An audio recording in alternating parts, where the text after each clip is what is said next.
Lisa from Mobile Tech Review, and today we're going to take a look at the LG Spectrum on Verizon. It's their latest LTE 4G high-end Android phone, and it runs Android OS 2.3 Gingerbread, but it will get an update to Ice Cream Sandwich, and has a big 4.5-inch 720p display. So this is the LG Spectrum. It's available now on Verizon Wireless for $199, so it's nice that finally their higher-end LTE phones are coming down in price. It's not going to start out at $299 the way several other phones have. There's also the third phone with a 720p display. So that's 720 by 1280 pixels, which means a lot of pixel density on this 4.5-inch display.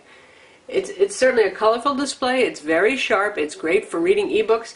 It does have glare, however, typical of most smartphones. It's a pretty shiny display. And outdoors, it's a little hard to see unless you set brightness to absolute maximum, even on a partly cloudy day. So, though it's a large phone, it only weighs 4.99 ounces. We'll call it 5 ounces, so it's not terribly heavy. And you can see, relatively speaking, it's very tall versus the width of the phone. And it looks a lot, in terms of form factor, like the LG Nitro on AT&T. And in fact, this is basically Verizon's version of the LG Nitro that we reviewed a couple of months ago. It came out for AT&T with LTE on their network. You can see that it's got 3 buttons here rather than the usual 4 Android buttons, and it's getting ready for Ice Cream Sandwich there. It does run Gingerbread right now. It will get an upgrade to Ice Cream Sandwich, and Ice Cream Sandwich devices go with the 3 buttons instead, so hence that's probably why. Here we have the home button, your back button, and this that takes care of pretty much everything else. It's basically your menu button.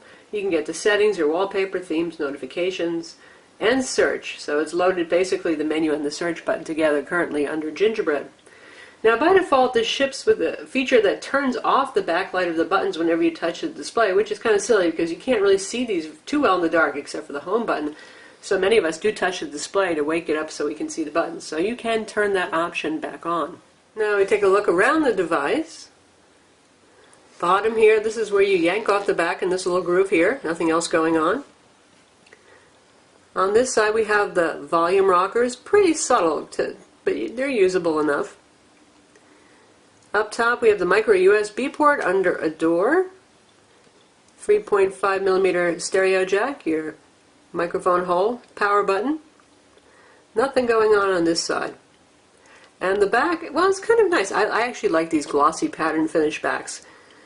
And that's exactly what it has. It does show fingerprints. You can see I just cleaned it and it's already getting a little bit dirty, but it looks kind of nice in a modern, masculine, industrial way.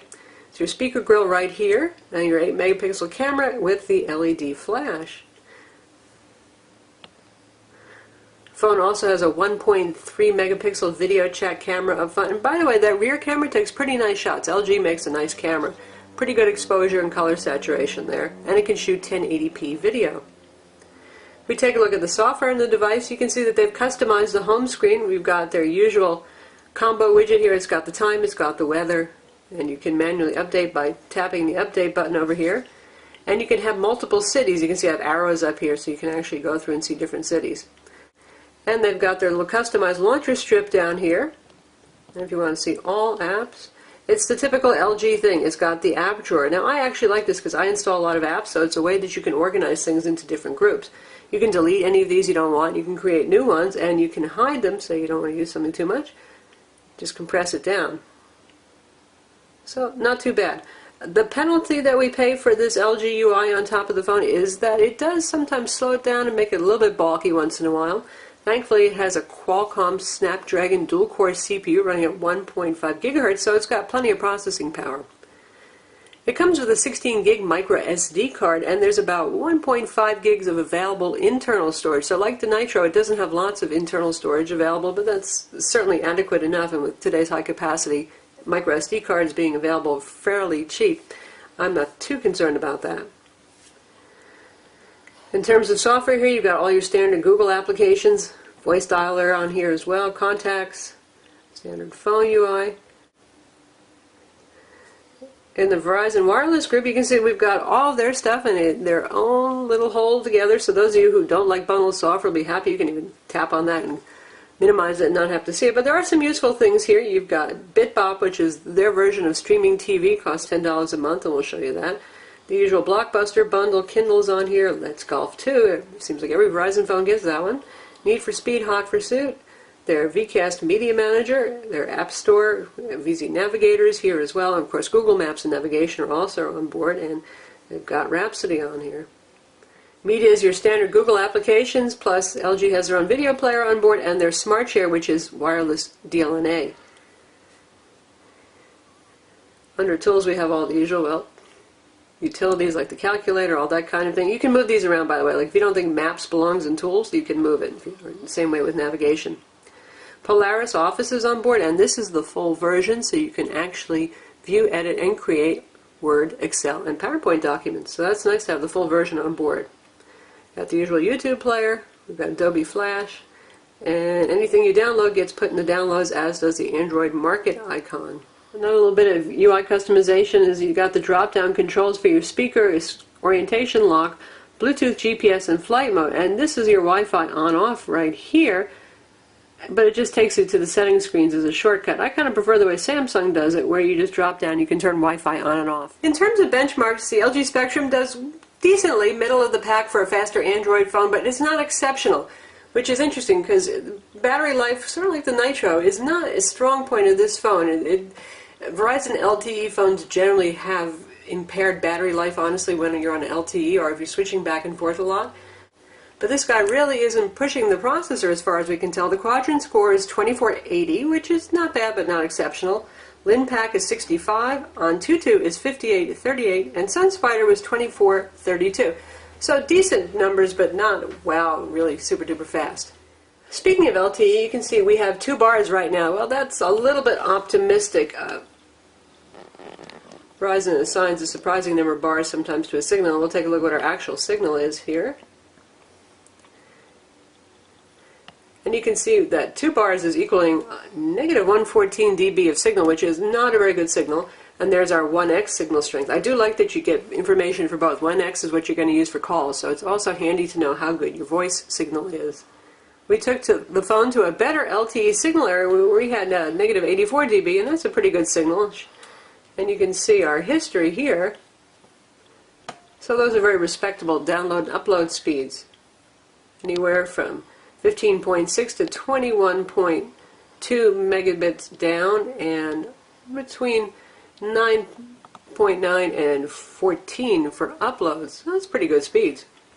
Voice quality on the phone with a good signal is, it's average. It's not super impressive. Sounds a little bit fuzzy incoming and outgoing. Nothing too atrocious, and not so different from many of Verizon's other phones, but it's not up to, say, the Motorola Droid Razr or the Motorola Droid 3, which have some of the best voice quality we've heard on Verizon. But it's certainly adequate, and you don't sound like you're underwater or anything like that. You can see the phone dialer screen here, pretty much standard stuff. There is no shortcut to favorites here, which is a little strange, but that is what it is. Now I'll take a look at the web browser, but first I want to mention one thing. Though you do get the Google search on the home screen, if you're using the browser and you just type your search term into the URL bar, instead of using Google, you see, it's using Bing.com for search. So Verizon's still sneaking some Bing love in there on their Android phones. Now again, if you go back out to the desktop, we have our good old Google search widget there. So you're not locked out of Google completely. And while we're in the browser, I'll also show you the keyboard. This is the LG keyboard here. You don't have the alternate press for things like numbers, which is kind of a bummer. But I have to say, this is one of the nicest, most accurate keyboards. It's like the iPhone and Windows phones in terms of it just kind of really gets every press right, which is nice. Phone also, of course, has the standard Android keyboard and swipe if you'd rather use those. And now I'll load our own site, again over LTE 4G with a pretty weak signal. And you can see really sharp, nice screen, and deep colors too.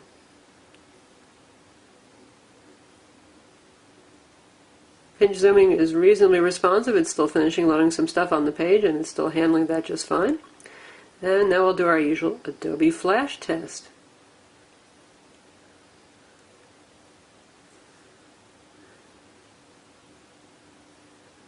That is a very vivid blue it's showing. It's a little bit more saturated than you'd see on a computer. Nice colors. And we've got 2 Flash videos on this page. So pick one of them.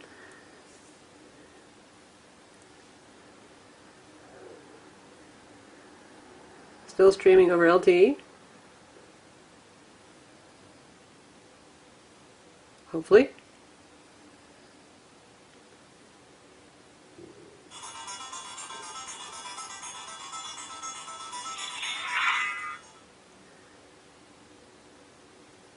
So here are the settings we use in Call of Duty Modern Warfare 3. They're pretty reasonably...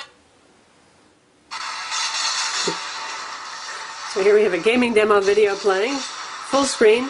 Controls are a little bit hard to manage. I'm surprised given the fast CPU, but for things like choosing full screen playback and all that, but it works. And you can hear the speaker now. This is a pretty loud video, and we are on maximum volume. So it looks good, and again, nice screen. Now that we looked at Adobe Flash Playback with its slightly painful controls but good streaming, we're going to take a look at BitBop, which is Verizon's streaming TV service, $10 a month. Funny they haven't resized that to the full resolution of the screen, but that really doesn't matter. Once we get into the application, it will use the entire screen. So now we're in BitBop, and you can see this is the UI here. You can look at new things at your queue. You can browse for stuff, and we're just going to pick something off the front here, the episode of Prime Suspect. And you have the option to watch now or download it to watch it later, which is kind of handy if you're on the airplane and you're forced to be in flight mode. You can download it. But it does check for license first, so you're going to have to start playback before you turn off your wireless.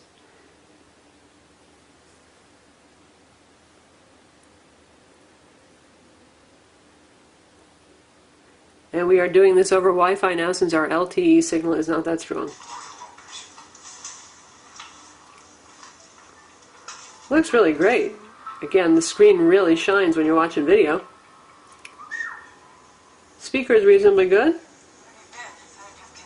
Lip sync sometimes a little bit behind.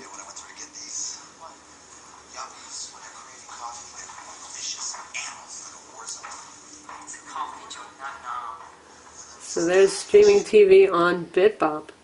And then we're going to take a look at some more multimedia. But first, here's a pretty neat widget that LG has for multimedia stuff. You've got quick access to your music, playlists by artist, photos, videos, and they've got some pretty good trailers preloaded on this device too. But first we're going to take a look at photos for a minute. And they've got a bunch of stock photos on there.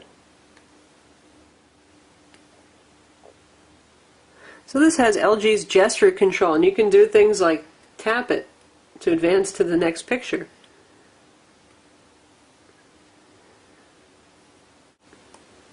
And that works, as you can see, in both orientations, which is nice. Now we'll check out some video playback. And now we're checking out a 1080p MPEG-4 trailer that's playing from internal storage. Looking very good. By the way, this works with the optional MHL adapter. They tend to sell for about $20 or so. It's a little dongle you plug into the micro USB port, then you plug your HDMI cable into that and your charger, so you can use an HD TV or monitor with this if you like. Anyway, playing beautifully, looking nice. So now, given the high resolution display, we're going to check out Google Books. So you can see how it looks, and it's downloading the book over the net. And text is really nice and sharp and clear. Good contrast too. Fast enough page turns.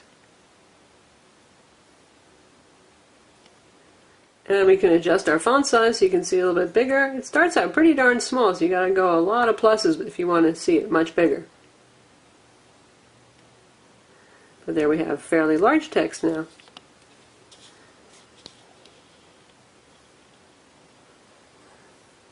So definitely pleasant for ebook reading. And again, it comes with Kindle preloaded. Of course, you can put Nook on here or the ebook reader of your choice. The LG ships with a fairly bulky charger. It's the kind that sticks out on both sides of the prongs there, so it's going to take up a couple of spots on your power strip unless your outlets are oriented so you can put the thing up and down instead of sideways. That's a little bit annoying. One neat thing, though, is that when you plug this charger in, the desktop actually changes. We're going to show you that now. So get ready for an ASUS moment here. For those of you who've used the ASUS Transformer, you'll know what I'm talking about when you see this. Switches to that, and then it switches to the water level to show you how much charge it has. So right now we're about 50% charge. We're about half full in the water, and it uses The accelerometer, no, not like the Asus in that respect, but that's what it does, and it's a pretty boisterous animation there. And when you unplug it, it goes back to your standard desktop.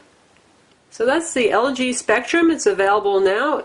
4.5-inch 720p display, dual-core 1.5 gigahertz Snapdragon CPU, and LTE on Verizon Wireless, has a mobile hotspot feature as well, and the usual Wi-Fi, Bluetooth, and a GPS. And it's not a bad phone. For those who have been trying out some of Verizon's other 720p phones, if they haven't been to your liking, this is definitely worth a look. My only caveat is LG's custom software in here does seem to occasionally cause a little bit of micro lag and a little bit of quackiness in terms of behavior. It doesn't crash or anything like that, but sometimes just gets a little bit sluggish, has to think about things, that sort of stuff. And we also would have liked them to do a little bit more with their UI touches. We love this multimedia widget here. This wheel on the side that lets you move through your multimedia. That's nice stuff. We like this widget right here, but gee, they could have added some things for brightness up here or for better Wi-Fi management. But all in all, it's not a bad phone. Super sharp display, decent voice quality, and it behaves well in terms of going between 3G and 4G. It doesn't waffle a lot and kill the battery, which is a good thing. Battery life, just so-so on this, by the way. I'm Lisa from Mobile Tech Review. Visit our website for the full review of the LG Spectrum, and don't forget to subscribe to our YouTube channel.